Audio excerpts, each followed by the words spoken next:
Welcome, ladies and gentlemen. I have something special I would like to... I almost forgot. Not gonna get me this time. All right. Making sure that we are charging. Cool. All right, that's all plugged in. We're all plugged in. That's all we are. We're all plugged in. Welcome.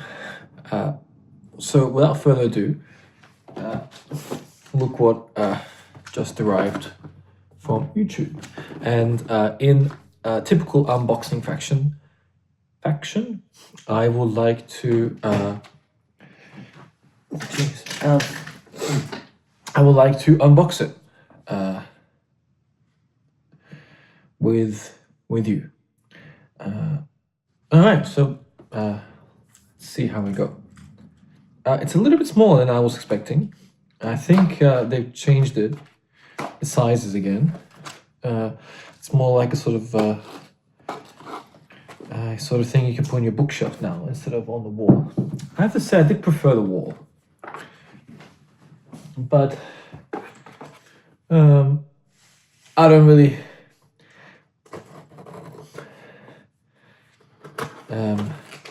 I don't really mind. All right. Okay. Here we go.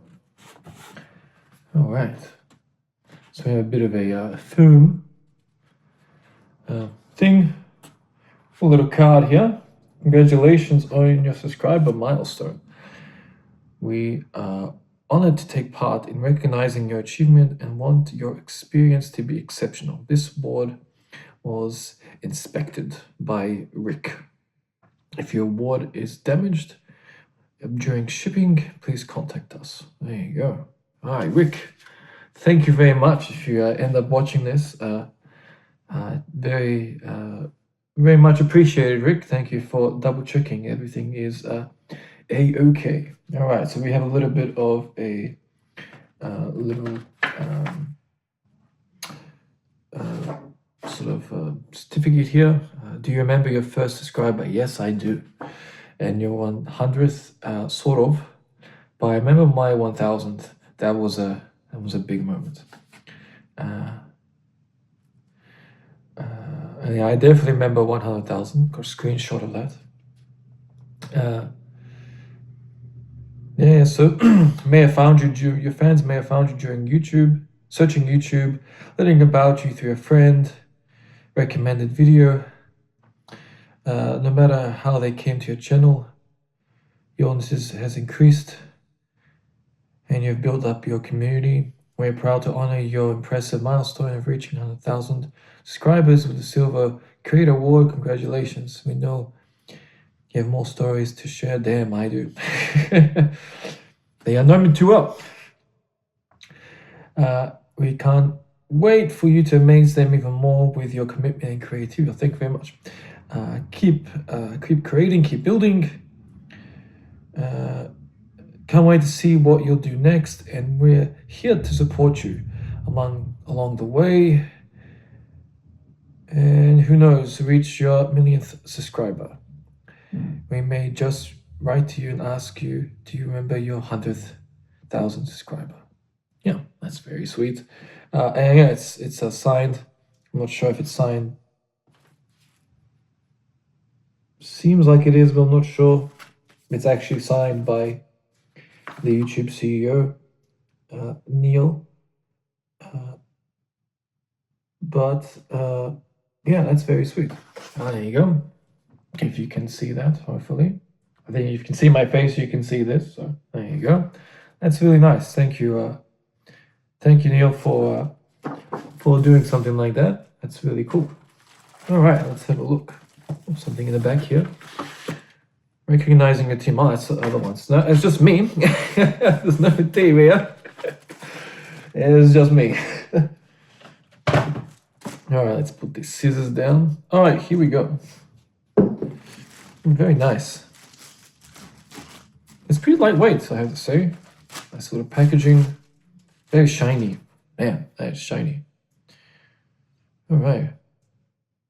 Valarijex for passing 100,000 subscribers presented to. There we go. And we can put it up. It's interesting. They have holes for putting up on the wall, but it's a lot smaller for something putting up on the wall, I have to say. I think that for putting up on the wall, you want something bigger. This is more like a sort of bookshelf or like a table. Definitely not put this on a table. But they do have, you can see on the back here, you can put up on the wall. Very cool. Thank you very much. This is all thanks to you guys. Thanks for pressing that subscribe button and enjoying the stuff I share with you. It really means a lot. Being able to share with you my passion, that is, and my love, that is music. And knowing that there's 100,000 of you out there that like what I have to share with you and have subscribed because of that. That really means a lot. So this is to you as much as it is to me, and I will put it on my table where I work and have it there as a reminder of the hard work and commitment that I put in for this channel, and to know that's appreciated. That really means a lot. Yeah, I mean, I have to say, it still hasn't sunk in. I saw it at the door a few hours ago, and I was just sitting there. I was like, what's that? It's like, that looks very familiar to the unboxings I've seen on YouTube. That little black box. And then I picked it up at the doorstep, and I was like, hey! It came a little bit early as well. So I think they sent me an email saying UPS said it was coming, I think it was Saturday, something like that. So it came a little bit earlier, so it definitely gave me a bit of a surprise. Well, this is very sweet. Yeah,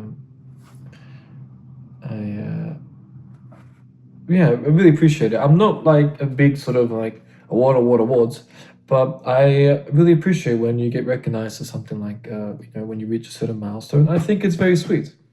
Put this down. Yeah, I think that it's very sweet that you have a platform that does something, to recognize the contribution that we present for the platform, and to allow it to grow even further, and developing our own space and audience and community that enjoys what we have to create and share with you. Yeah, I think it's very sweet that we get recognized for something like this, and it gives me that extra motivation to push forward to creating a bigger community for what we're doing, and creating a space that's shares a great love for music, and a great joy for pushing ourselves and developing us further. So I think it's very well presented in that letter. It's about continually growing, and whether that's 100,000, million, 10,000, 100. The key is that you share a love for of what you want to do, and whatever success we reach, that's in some ways, I've mentioned this before, it's not really up to us in some ways. I can't force upon you to enjoy something. I can only really share with you my thoughts, my expression of the art that I want to share with you, and then it's up to you to decide if it's something for you, right? And then trying to sort of manufacture something, what's the point? Yeah, so again, just real, it hasn't sunk in yet that we've reached 100,000, but the work must go on, as they say, and we got to keep continuously pushing forward And I think that, moving, from week 10 into week 11 has really been about that. Some great, developments, filling out the form to grab, to grab your reward before I, before I would forget, because you're just so focused on what you're doing, and you have to also appreciate those moments, right? There is that, okay, let's keep going, but at the same time, you also want to take a second to be like, oh, like, thank you so much, like, let's keep going. Yeah, so again, thank you all so much. uh, uh, yeah, it hasn't sunk in. It hasn't sunk in yet. We've But hopefully next few weeks it will. uh, yeah, I think, so I think that goes sort of well into sort of, how we've progressed for this next sort of batch of recordings, from moving from, week 10 into week 11. It's been one of the greatest, if not the greatest, jump in performance and everything overall. And I think that a big part of that has been, some of the recent success that I've had, and it's really given me the motivation and the drive. Particularly, that we've set up the sort of date for, the Search for Unnatu-RUL Happiness album launch. We're doing like a boat cruise. It's gonna be on in July. We're going sort of, inviting friends and family, and getting a good sort of crew together to, and to record, and the fact that we've set the date, sent out the invites, and really working on creating something special for the people that we're inviting. That's also given me a boost. I think it can get a bit depressing when you're constantly just in the loop of work. And every time you want to do something, you have to delay. And every time you want to do something, you delay and delay and delay. Particularly when you've been doing it over years and years and years and years. And you sort of get to a point where it's like, is it ever going to end? Like, okay, there's a point where, okay, you're practicing, right? And you spend that time practicing. But there's a point where you also want to share that. You also, now you can, I think a good example of that is, a sort of, you can, so that the perspective of, you can spend the next 50 years learning, right?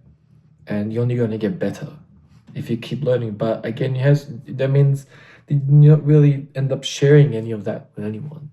I wouldn't consider the people that we know and what we consider as the greatest musicians of their generation, etc. I wouldn't say that they were the best that was ever born, right? Very few, yes, but a good chunk of them were just really hard workers.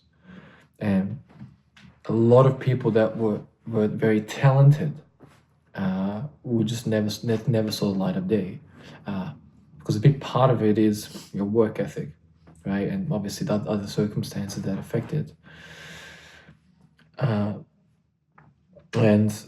unfortunately, there's just an aspect that's just part of life, and you just it's just something that it's just sort of the luck of the draw in some ways. But also a big factor into it is how much you're willing to fight for it, because all of us are in different spots and stages in life and have different challenges, right? And it's a matter of your willingness to fight and stand up for what you believe in. So I think that so I kind of lost my train of thought there. Yeah, the point where I'm getting is that we can spend, like a professor, something like that, spend years and years and years learning, right? And we can present that knowledge to a cohort, right? But you're not really practically applying that knowledge, right? And there's a sort of space where you get to a point where your learning is high, but you also have to be very practical in your in presenting that space. And for me, it's as much as I love learning and stuff like that, I also love connecting people together, right? And when you're doing a live show, when you're doing like these kind of events and stuff like that, for me it's about, okay, let's gather, the same energy of people, right? People that want to be there, people that love music, people that are excited to be there, right? That's what I want. And if it's 10 people, cool. If it's 50 people, cool. If it's 60, 70, 80, 100 people, 1,000 people, what I want is that people want to be there, right? The people that want to be there and want to have a great time, right? And for people to connect, right? Yes, there's an aspect of learning and practice and developing your craft and mastering your craft. But then at some point you have to say, okay, it's at a point now where we can perform it. Yes, we need to continue practicing and developing and going forward. But it's at a point now where we can perform it, but we need to keep developing and we need to keep pushing forward and get better on the next one, right? And you get to a point where you can just start chasing your own tail. And it can be very difficult when you know that you need to keep practicing something to be in that loop, particularly when you're learning something, trying to master something. You can get in that loop, right? It's not good enough, not good enough, and you keep going, keep going, keep going, keep going, right? And it's a fine balance between knowing, okay, yeah, if we keep going, we're going to get better, right? But when you're, what's the point if no one sees it? If you don't share it with anyone, if you don't use it to connect people, then I don't really see the point in it. Okay, you've developed this. Okay, congratulations. And when you pass away, it will stay with you, right? So, I spent X amount of years, decades, if you will, learning and mastering my craft. Okay, and I feel confident sharing certain ideas that I feel deserve to have a space for them. So then people down the road can look at that and be like, oh, that's a cool idea. Let me try that. Oh, that's an interesting way of thinking about things. Cool. I agree with this, don't agree with that, but let me try this my way. And I think if you look at it from that perspective, that's fantastic. Yeah, I think that it's a sort of balancing act now of we're sort of getting to a point where we've mastered it, right? We're getting to a point where there's certain things that only I can really notice and only professionals in the game can notice. And I think when you get to that point, then it's like, okay, we can start performing this, right? When you get to a point where there's things that you're doing, you can only really notice and the slight changes. When someone says this is fantastic, right? And then you're thinking, but I need to do this, need to do that. That's a good indication that like, okay, cool, it's ready, right? We can perform it, but it's not at the standard I want it to be at. Then it's like that when you start getting that, then it's like, okay, cool, we can work with it, right? Particularly for Project Viminacium, I want to do sort of like a version 1, because there's so much happening. I want to do like a sort of 1.0 version and then sort of build upon that. So let's do like a rough, let's get that going, and then do a version 2.0, etc., and develop upon that, like like you're developing a game, like a software. Start with a rough and then polish it and make it better and better and better. That's sort of what I'm thinking. Yeah, I'm just thinking like, okay, so search for natural happiness is almost out, and we're about to organize the album to release that, and organize the show. We're going to be filming. It's going to be really good. I hope it's going to be really good. I'm putting a lot of work into it. And then now it's about, okay, where are we at with Project Viminacium? What are we targeting? And a part of me is like, oh, let's push it into next year, right? And then the other part of me is like, no. It's like, what you have is what you have, and you're going to get it out by this date, and let's just do it, right? And I feel that the pace we're going, I reckon we can do it. I reckon that certain parts will be so rough, but certain parts will be really, really good. And I find that the base for me was sort of the DJing. I knew that that was a much higher level than a lot of the other stuff. Now that we've brought all that stuff up, I think it's going to really complement well with the DJing, the guitar, the acoustics, the vocalization, all that's going to really be well-rounded and complement everything. But again, it's just that fine sort of balancing act. At what point do you sort of say, okay, we're past net learning, practicing? At what point can we start sort of being practical about this? You don't want to, spend the next 40 years learning. And I know that, if I do that, then it's going to be like, amazing. But, only I am going to know that it's going to be amazing in 40 years time. And then it's like, what's the point? Yeah, it's just there's things I want to see, there's things I want to do, there's places I want to travel.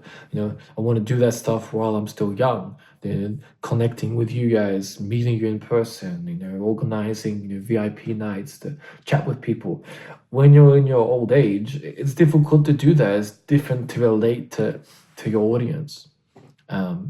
So, even though something might be amazing 40 years down the line, we'll get to that point, right? But what I'm going to share with you is going to be at a high level. It might not be perfect.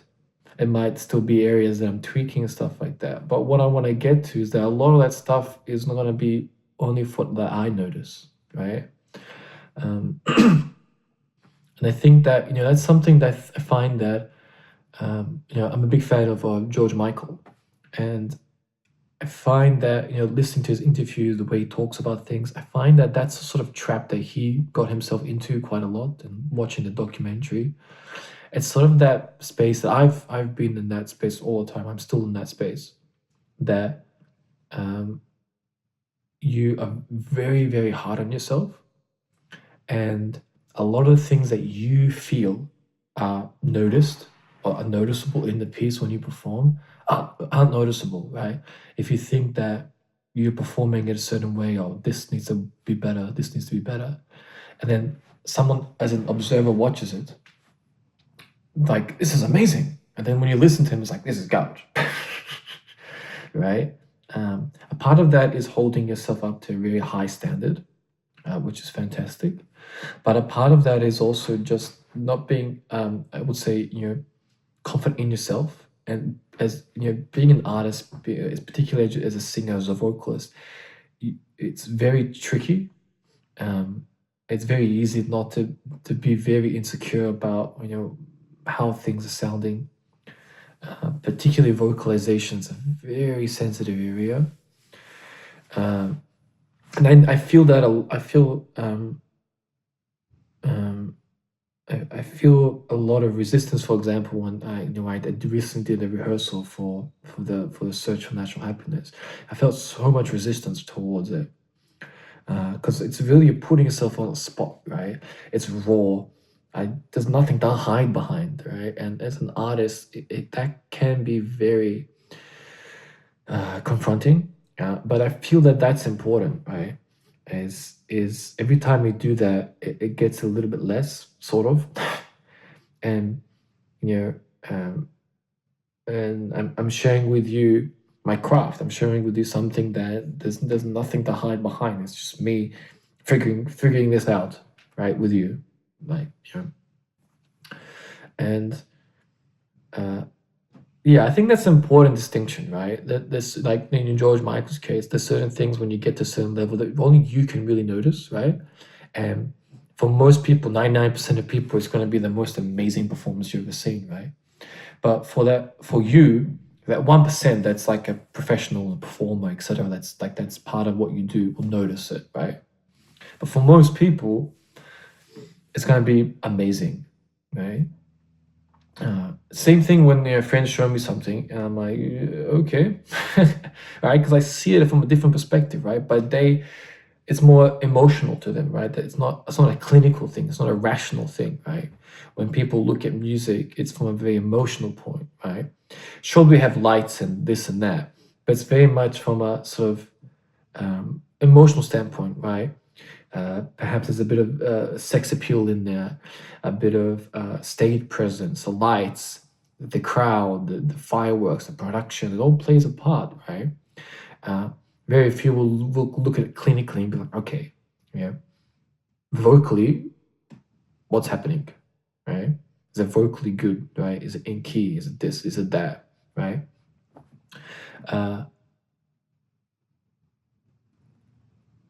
Yeah. And I think that, for example, in the DJ space, right? 99% of people like we're gonna be like, that's rock, right? That 1% that's been doing it, that are veterans in it, they'll be like, oh, that's cool.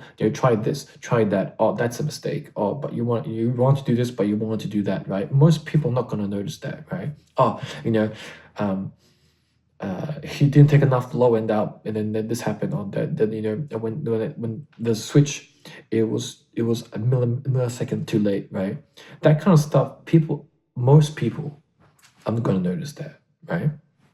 And I think that when you get to that sort of distinction, then again, all right, it's ready, right? I think a lot of stuff I share with you, right, is gonna be stuff that uh, not gonna be noticeable in a performance setting, right? But I think that the reason behind it is to, for me, put everything together and I share it with you.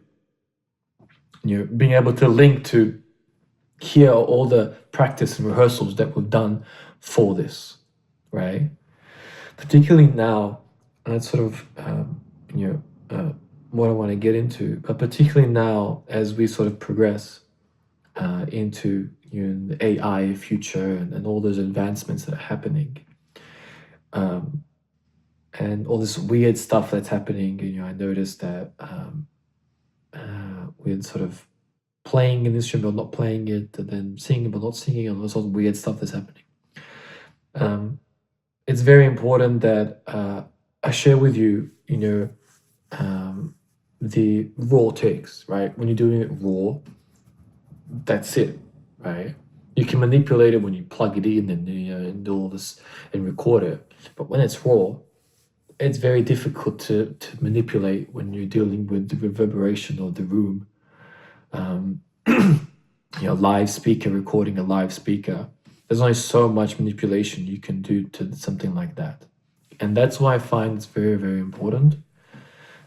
You're presenting something that's raw, right?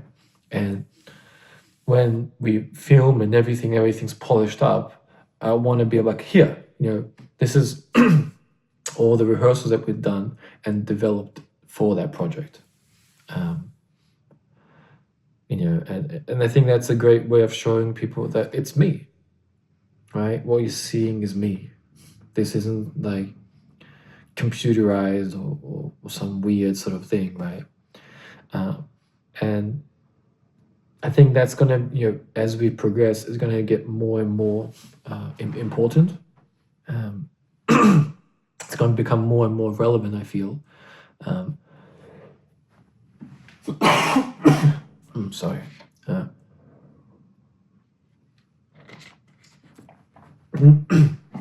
It's something I wanted to touch on. I think it brings well to this aspect of ethics. And your ethics, professionalism, your standard, you're raising your standard. And I think a big part is ethics.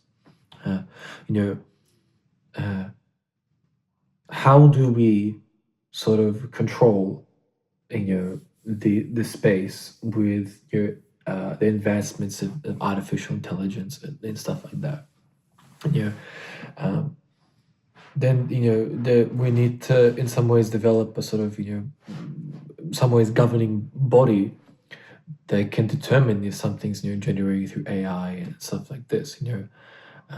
An ad popped up recently of creating vocals with AI and stuff like this, or creating chord progressions with AI, and and then there's like MIDI packs with all sorts of chord progressions, etc. Right?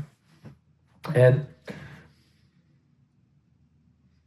for me, as a learning tool, it's fantastic. Okay, as a learning tool, right? If I had that stuff when I was learning everything, right, it would have definitely increased my progression faster, right? Understood. But if it was done the right way, right? If you're just bringing all this other stuff in, they're not really understanding what's going on, right? It's a similar thing to when you're trying to figure out a particular sound, right? When you're starting out creating music and you hear a particular sound in a song, right? And you're trying to figure out how to create that particular sound electronically. And you look at tutorials, right? And trying to figure out, okay, how did this, how you do that, how do you create this bass line, how do you create that in Serum, how do you create that in Silent, how do you create that in XYZ. You watch a tutorial and it says, okay, move it to 20%, move it to this section, and you do this and you do that, right? And that's fantastic, right? But if you just find it and put the preset in, you haven't really learned anything, right? But if you follow the tutorial, follow the explanation of how to develop that sound, whether it's 10 minutes, 20 minutes, 30 minutes, you understanding all the features, right? When you're moving it to 3 o'clock, or sorry, 3 o'clock, or you're moving it to 10 a.m., or 20%, 30%, you're understanding, okay, what does that do when I increase the amplitude of this? Okay, in Serum, when I add additional octaves, what does that do? Okay, I add this, I add a sine wave, I add a saw wave. Okay, what's the correlation there? What does that sub bass do when I add the sub? What information is it there? Is it relevant to what I want to do, right? How many layers do I want to create in that particular lead sound? Do I want to have that sub information, right? Do I want to separate that information to a different channel so I can have more control over what's happening, right? All that comes from understanding just okay and watching a full length breakdown video. If you just sort of download the sample and put it in, right? What's the point, right? It's a similar aspect of learning like some crazy guitar solo, right? And congratulations, you can play it, right? If you don't understand what's going on, right? If you don't understand it and really start breaking it down and figuring out, okay, how does this work? Why is it going there? Why is it this way? Why is there a particular harmonics there? Why did those harmonics actually work in that particular place at all? That you sort of get what I'm getting at. I think that's the perspective. It's all that's sort of switching a frame of mind. Yeah, right. And I think that as long as we use it as a learning tool, then it's really beneficial, right? Because then we can become more and more knowledgeable in what we're doing, right? And if we get stuck on something like that, right, then you can be like, oh, let me step outside, take a breath of fresh air, and see if we can come up with something, right? And if it's still causing issues, okay, look, let's have a look and see what it creates for me, right? Ah, okay, I didn't think about it from that perspective, right? Let me try this instead, right? And I think it really comes down to being ethical about how we use it, right? So we have it available, right? I'm not well versed in it. I don't understand how powerful. I don't understand how powerful it can be. I'm sure it's a lot more powerful than I'm explaining to you right now. Particularly in music and in other areas, and in documentation and email writing and all that stuff.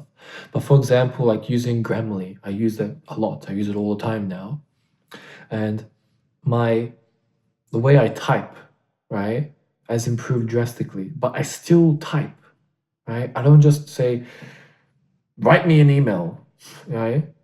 And then just shit something out, and there you go. Yeah, I write, and then it shows me, grammatically that doesn't work, that doesn't work, that doesn't work, and then you start, okay, and then now I write a lot better, right? I know exactly what tone I need to have, right? And again, you're using it as a learning tool, right? When we're looking at the drums, the AI capabilities in there are powerful. I can take away the drums, I can take away the vocals, I can take I can take away any element that I want and just have that core element that I need to work with, right? And you got your metronomes, your tempos that you can adjust, your everything that at your disposable that's at your disposal to help you learn the song faster, right? And really understand what's going on, right? The fact that I can, turn it down by like 80% and perform it at like 100 BPM or something like that is powerful when you're starting out, right? If you look back in the day, then a lot of that stuff wasn't available. It's all done by ear, right? All the guitar solos, and when you listen to interviews for Van Halen and Slash and Jimmy Page and all this other guys, it's all done by ear, right? That's all you can. Keith Richards talks about just learning the songs by ear and understanding, right? That goes there, that goes with this, that goes with that, and through that, right, you start picking up things, right? Yeah, and I think it's just I'm talking to a person who's a very mature, conscious, individual here that's ethically sound. And I think an aspect of that is, we need to have more positive role models that, will ethically stand for what's important, particularly in music, right? I don't think it's gonna be like the sort of be all and end all. I think it's always gonna be there. There's always gonna be people that take advantage of it. But in some ways, it'll just mean less people working on music, right? If you look at a pop star, instead of having 30 people work on one song, you'll have, one or two people, and everything else will be done by AI or something like that, right? And yeah, again, it's a sort of murky area, right? Where do you sort of draw the line? But I mean, if you already have a bunch of other people making a song for you, using AI isn't that much different, right? Yeah, I don't see I don't see the difference, right? The difference that I see is that if you're the one creating the music, then that's a big difference, right? But if you just have a bunch of other people doing stuff for you, you might as well just cut the herd and then have AI do it for you, right? Because then that base that's listening to you, they don't really care about where the music's coming from. Okay, right? I think a big part, also for Project Viminacium is we're taking songs that highly popular songs, right? But what I'm wanting to do is add a level of authenticity to the songs, right? The songs that I love, right? But I've been very specific in picking the songs that I know are done by certain people, like Max Martin or something like that, right? Into You is done by Max Martin, right? I think Physical is done by Max Martin. Stone Sour, done by Corey Taylor, Slipknot, etc., right? And I know I grew up with those artists, right? And so I'm very specific in, okay, cool. But I do my best to stay away from something that I know there's like, a million people attached to it, right? But again, it's tricky because you feel so much emotion from that song, right? Particularly like the studio version for Into You for Ariana Grande. I really like that song, right? But I know that she didn't make it, right? Her vocalization is a big part of the song, right? I'm not sure if she wrote lyrically the words to it, but I really like Max Martin. I really like the emotion that he created for that song, right? But if I was just an average listener, I probably wouldn't know who Max Martin was. I would just enjoy the song, right? And judging by how crazy AI is getting, it's going to be very difficult to distinguish between did Max Martin make that or did AI make that, you know? And then if we're inputting lyrics and then they're giving us lyrics for that song through AI, and then you have another piece of software that gives you vocalization for AI, then it's an aspect of, okay, where are we going with this, right? And then you put that all together into like a mix, and then you come up on stage, have this giant screen, and you're like this little thing with this giant LED screen, and you're just playing one song to the next that you put through all this AI software. And you create your own little space for it, and you do this, and you create this amazing graphics and stuff like that. It's it's like, whoa, like where are we going with this, right? But at the same time, I think there's gonna be a space for that. There's gonna be people doing that. There's gonna be a community for that. Ethically, I don't know. I don't know. I just don't know. It's like watching that KFC thing that they did years ago for the Ultra thing, and just watching the KFC guy doing a DJ set. And I don't know. I don't know. One thing I do know is that it's not for me.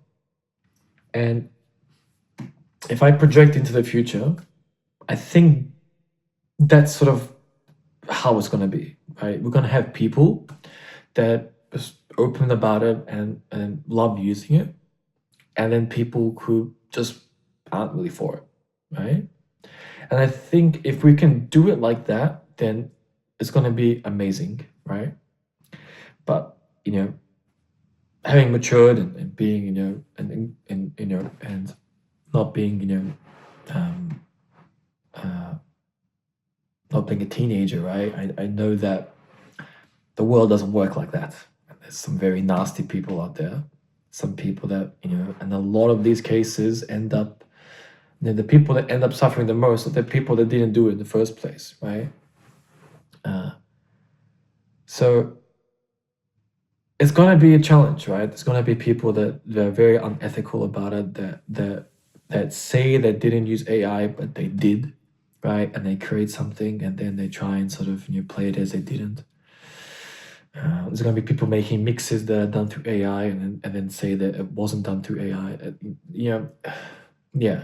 I think as people, we're pretty good to detect bullshit, right? We're pretty good at determining if someone's genuine or not, right? But let me just go 1 second.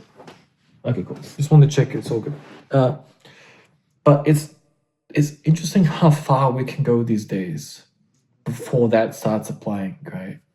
I mean, if you look at anyone today can just jump online and call themselves a doctor and start putting out information.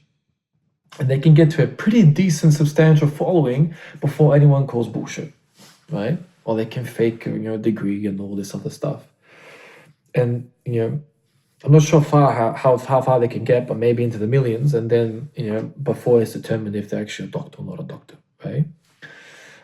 Same thing with being, a journalist or whatever it is today, because it doesn't seem to be very much the high interest of many people. But if you look back at what journalism was, and how respected it was, right? It meant a big deal that if you're a journalist, right? Oh, you're a journalist. Oh, high regard. But now it's like you could jump online, write a few different pieces or articles or blogs, and I'm a journalist, right? Yeah, you see what I'm getting at? You want to be careful with what we're doing, and because there's no governing body. There's no sort of, it's just a wild west, right? Anyone can be anything, and there's no sort of really certification or understanding or really sort of baseline of, okay, this is what you need to do to be able to put down your this, right? Blah blah blah. Yeah, right. I think that as much as we've advanced in technology and internet and and all these other areas, it's still very new. It's still very new. I mean, it's only if you sort of put the indicator from the 2000s, right, when the boom right when the sort of internet online boom was, it's only been 25 years, right? It's still pretty new, right? It's only been about 25 years, right? And there's a lot of things that are amazing, and there's a lot of things that are a bit like, okay, we really need to start putting in some guidelines, some measures into here, some things that will yeah, because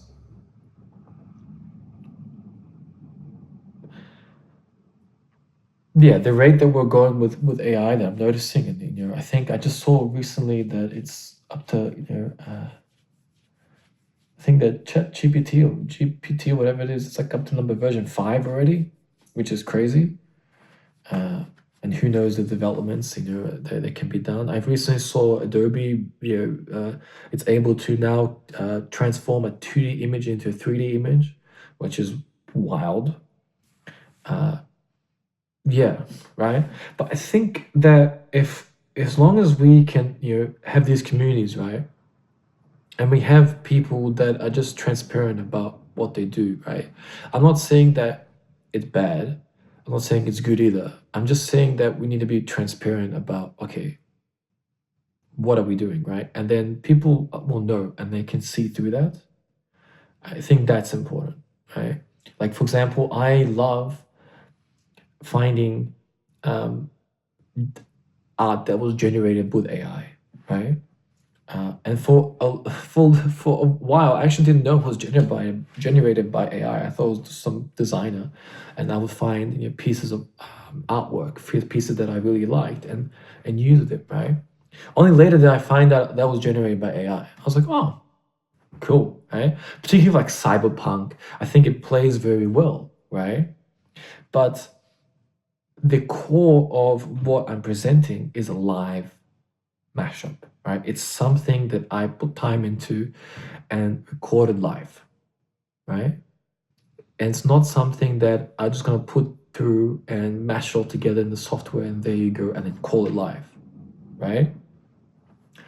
And that's what sort of ethically I'm sort of saying is that, okay, if you're creating something and you're recording it and you're recording it live there and you're saying it's a live mashup, okay, cool. Then say that. But if you're doing something funky and then you're doing this and doing that and then you're saying it's a live mashup, and it's like, okay, you sure? Right? You just need to be careful of that, right? There's nothing wrong with creating a mix, and if you want to, you can use the computer and do this and do that, right? It's different between creating. That's different between creating a mix, a mashup, live mashup, etc. Right? And I think that through showing you, the practice takes that we do, the raw takes, the search for natural happiness that we do, for the raw takes for that, showing you live mashups, the art of mixing, my push for doing it live, for sharing with you something that's there, recorded for you, is important. Is important for me, right? It's important that I share with you something that's transparent, right? That's me being me and sharing with you that expression, particularly now, right? Me sharing with you something that's raw is me demonstrating to you that it's me. It's me doing it. The only reason you don't see me in the cyberpunk is because I can't guarantee the quality of the live stream that I did, right? Some of them, the quality of the video isn't amazing, right? I'm like, it took me a long time to learn, right? To figure things out. But it was recorded live. I did that live. It's just I can't, now that I have a certain standard and I want to keep increasing that. And me sharing something like that when I know it's only at 720 or 480 or something like that, I'm like, "Nyeh," right? I don't feel comfortable, right? But I know that the audio was recorded well, right?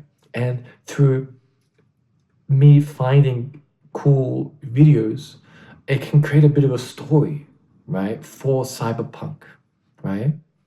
The art of mixing is different, right? I don't need to use artistic visuals for that. But for Rave Till I Die, CS to Cyberpunk, I think it's cool that to share with you, a particular emotion with like a visual, right? We use a woman that's completely like, covered in oil paints that glow, right? And it really contributes something beautiful to that mix, right? To that mashup. Uh, yeah, and it shares with you my artistic side and things, right? That I want to contribute to that space, right? And it also helps if someone sees it as a thumbnail. Oh, that looks cool. What's that, right? Uh, yeah. So I think it's just it's a balance, right? I love sharing with you the more artistic side, and we can find and stuff that was generated by AI and artwork and or like a video or something like that. Cool, right? But at the core, it's not something that was generated by AI. It was generated by me. Right? I'm the one that put the time into it. I'm the one that figured it out. And the same thing with the art of mixing. It's been me who's been spending years and years and years figuring things out. How does this work? How does that work? How do I blend these songs together, right? Yeah. And I find that I'm being as transparent as possible. There's certain things like the creation of music that I'm not very comfortable sharing with because it's very personal to me. I share that with the drum takes that I just did. That each song is individual for me. It's its own individual piece. It's a very personal place for me because I really want to share something that I feel that it's been bothering me, or that the place where I go, I don't want to have cameras shining onto me. It's as much as I want to be transparent, there's certain things that I really appreciate my privacy. I think I give enough. I think I share enough with you, and there's certain areas that like, okay, look, this is my space, right? It's a space where I can just be me. I can let loose and just be free to create what I want to create, right? I don't have to think about if someone's watching me on this and that. And for me, I need that, right? And it's a space that I don't want to, I want to keep private. I want to keep that space for me, and that's important for me, right? But with that, okay, let me share with you art mixing. Let me share you this mix. Let me share you this I'm doing. These practice takes. We're developing this project, right? Here's what I've been working on. Let me share that with you. Here's a rough mix that I've been working on. What do you think, right? And then I can adjust and do this and do that. And I think that through what I've shared with you, I think it's a very clear indication that that's me, right? It's very difficult when I spend an hour talking about mixing for me to fake that, right? So it's a very clear indication that I know what I'm doing. I know what I'm talking about. It's me, right? There's nothing. I'm not hiding behind anything. I don't have a ghostwriter. I don't have anyone doing all this stuff for me. It's me. It's me, figuring things out and learning the process. Okay. Yeah, but I think that that's just sort of what I wanted to share with you. Is just a sort of I think that as we move forward, particularly moving into 2026, etc., into the 2030s, we need to be very transparent and be very clear about, are we using AI for this particular thing, that particular thing, right? Are we using it more as a learning tool, right? And I think that these moments as an artist are really important, right? So then you can really get a clear understanding of the type of person that I am, what I want to represent in my music, what I want to share, what my perspective is on things, right? And that sort of comes into that sort of professionalism, raising a standard, right? When I was working on now the week 11 takes, I started getting really frustrated with the drums, right? Because there's certain things that I know that they're ready and I know that they're there, but I don't replicate that in the practice take. And that pisses me off. It really pisses me off. And it's really just about keeping yourself at that high standard, right?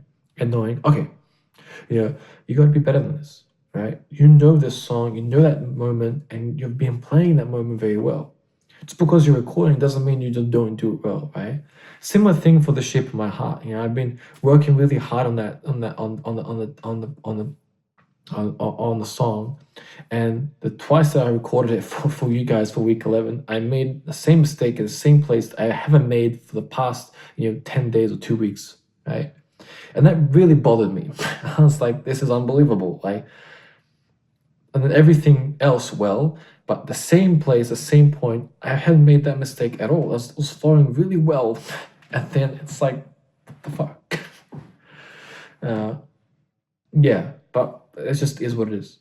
I think that a good representation came from physical and into you. Those were really good. But yeah, I'm finding that it's one thing practicing, and it's always going to be a slightly higher and slightly better than when I'm recording. And I know that when you're performing as well, it's always like that. When I did the Adidas stuff, the way I was performing it at home and the guitar solo, it wasn't the same when I did it live, right? I could do it better at home, right? So I find that you have to be able to do it 110% at home to be able to do it like an 80 or 90% live. But again, for me, and what I want to share with you and where I sort of want to go, the live aspect is very important to me. It's the core of what I do. Being able to go out there and share with you something that's live is very important to me, right? So when you come and watch me, you know it's live, right? It's a deeper emotion for me. The way I want to represent what I share with you only works in that setting, right? There's certain things that no amount of AI or anything will help you. If you have to pick up that guitar, right? You'll have to play it. You have to play it, right? And that's why it is Project Viminacium. That's what I'm pushing, right? When I sit down with you at that stage, it's me on the guitar, performing for you, singing for you. Okay? When I'm performing the deck, it's live. I'm performing for you, trying this out, trying that out. On the piano, it's this, it's that, right? And we have this body of work and practice takes that I can share with you, like here. This is all this time we spent working on it, so I can share with you this live. And when you do it live, it raises the stakes, and it takes a lot of the stuff that we rely on, right? No amount of computerization, nothing is going to help you when you have to do it live, right? So there's so much stuff we can put onto a raw microphone, right? No auto-tune, no nothing. Perhaps a little bit of compression, some EQ, one microphone. Perhaps we keep the guitar unplugged completely and go for it, right? That's why live is important. That's the only way I want to share my work with you. Otherwise, there's no point. I don't see the point of wasting your time.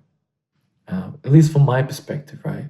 If I'm gonna get you guys to come and see me perform and spend your hard-earned money, I'm gonna share with you something that's live, right? That I have spent hours and hours of time rehearsing, so I can present to you something that's me, right? And I hope you can see that the more we simplify things, the more work it requires, right? Just having one microphone and guitar sounds simple enough, but the amount of work it takes to be able to actually extract something from that, to get a good performance out of that, from the piano, for example, the amount of time it takes to get the piano to where it is, Cool. Right? And I mean, the amount of years, and just beginning of this year, for example, the amount of time we put into the piano. And now, in week 8, you're really seeing the fruits of the labor, just using a stop plugin, how much emotion, how much energy we can get out of that. And that's to me what I want to share with you. That to me is music, right? That to me is the core of what I started learning when I picked up the guitar at 10, right? That to me is the essence of what music is, right? You can step in front of a piano and you can create just pure joy and magic from using your fingers and your voice, right? You don't have to have a million other things around you, and lights and lasers and fire and LED screens, right? Just a simple piano and me sitting in front of it, sharing with you a love of music, right? Yeah, and it's one aspect, particularly when I was working on Search for Natural Happiness. It's one aspect, programming and designing electronic music. It's another aspect when you want to record something live, particularly if you want to do it with one go, right? One take, right? Not chopping it up and doing a million different takes, right? You spend the time, practice, get it where it needs to be, and then, record it. Because then when you do it live, there is no chopping. There is no chopping this, chopping that. It's here you go, right? And, again, I'm just sharing with you my perspective. And I would like you to know now that, I share with you, the reward for 100,000 subscribers. For me, the focus now, as we're moving on to the next milestone, is really sharing with you authenticity in what I do, maintaining the ethics of what I believe in, and growing from that perspective. That's the core for me. I'm going to share with you the principles and ideas and philosophy that I believe in. Now we're going to be moving into season 3 of the art of mixing, and we're really upping the game, and going into the direction that most people just don't go. It's going to be for those people that are willing to challenge themselves, the outliers, the rebels, right? That's what I want to share with you. Just be you, right? I want to leave you sort of with that. My father always mentions that over the past few years. It really stuck with me. It's like no one can be Elvis Presley, right? No one can sing like him. There's so many copycats. No one can be the next Prince, right? Freddie Mercury, etc., right? But you can be you, right? You can't be me, right? I can't be you, right? The way you do things, the way you sing, the way you talk, your mannerisms, I might be able to copy it very well, right? And if you watch that movie, the biopic for Queen, right? I can't remember his name, the actor. Damn, sorry. But he can do it very well, right? He can mimic Freddie Mercury very well. And you might even think that that's Freddie Mercury, right? But that's not Freddie Mercury, right? It's a very close representation, say, of Freddie Mercury, right? But that's not Freddie Mercury, right? And you shouldn't want to be like him. You shouldn't want to be like Elvis or like, a hero that's that you like now, right? Kendrick, for example, other pop star, or, whoever you like. What you need to look at is being you and being your authentic self, right? And presenting that, right? And if you're inclined to using technology, using AI, then just be open about that and create a space that's about that. I'm sharing with you my beliefs and the way I like to look at music, right? You might feel differently about that. But again, you can't be me, right? You should be yourself. You should share yourself and what you like, right? You might like that. You might like using AI vocals and AI this and AI that and doing this and auto-tune here and auto-tune that. And you might like creating that sort of DJ set for yourself and being more that visual representation, right? Having this giant LED screen and all this other stuff. And cool, go for it, right? I don't see why not, right? But that's not for me, right? But it might be for you, right? And you should go down that path, right? What I hope you take away from this is some ideas, some perspectives on things that you can just, perhaps think about. Or why is he think like that? Why does he have more of a purist understanding of music? Why doesn't he like to, the applications of AI in music, rather it's a learning tool, etc. Right? It's just ideas to think about and rabbit holes to go into.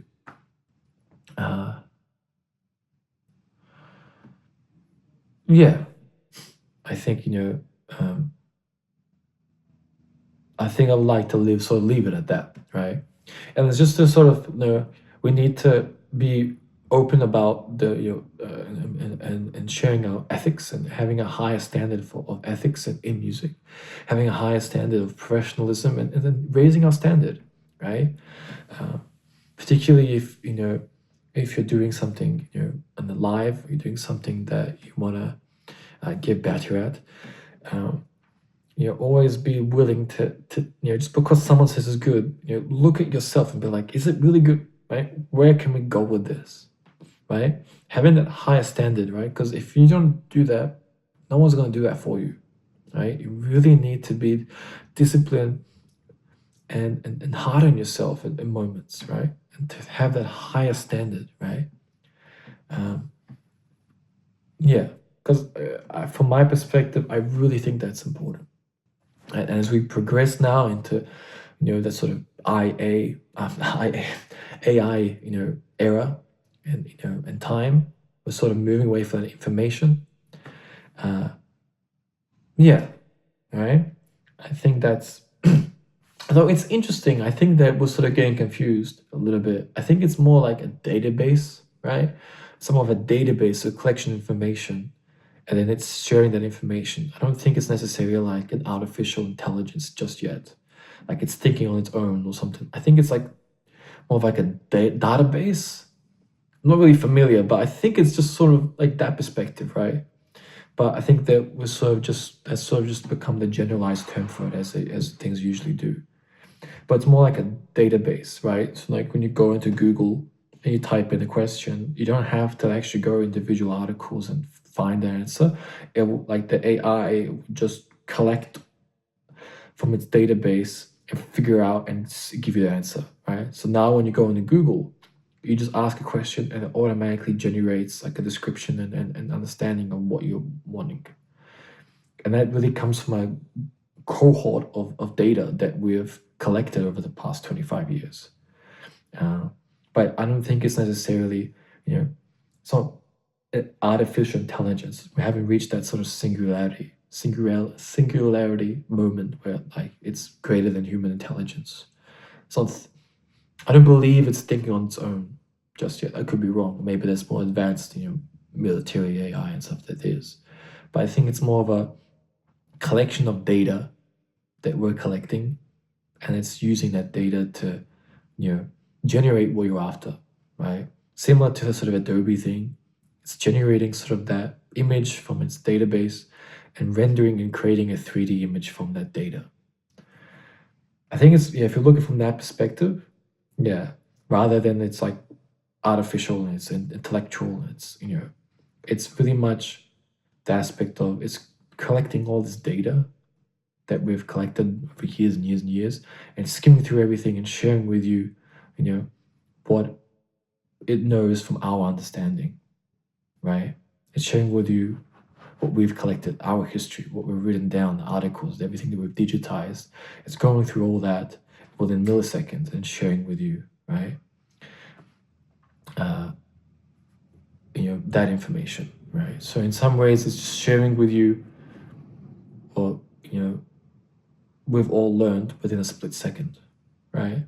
So it's not necessarily sharing with you anything that we don't know, right? It's just an aspect of you learning that information and applying that information, right? I could be wrong, but yeah, I think at the moment that's sort of that perspective we should be taking, because I don't think it's reached yet that level of it being able to think on its own just yet, like, you know, at the level of human intelligence and higher. But I could be wrong. I'm not an expert in the area. I probably shouldn't be talking about it anymore. But in terms of from a music perspective, I think that, yeah, it's just from my perspective, it's more of a learning tool and using it as a learning tool rather than a creation tool. All right.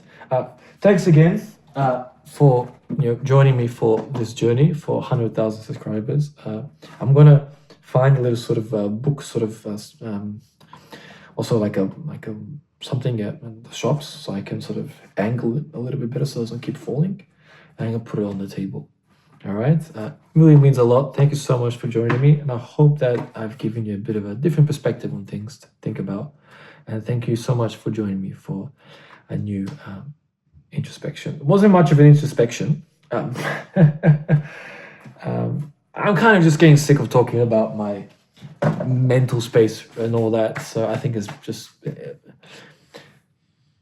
better to just ignore it. Yeah, if you want to ask me how I'm mentally doing, it's been a bit of a rough couple weeks, but it just is what it is.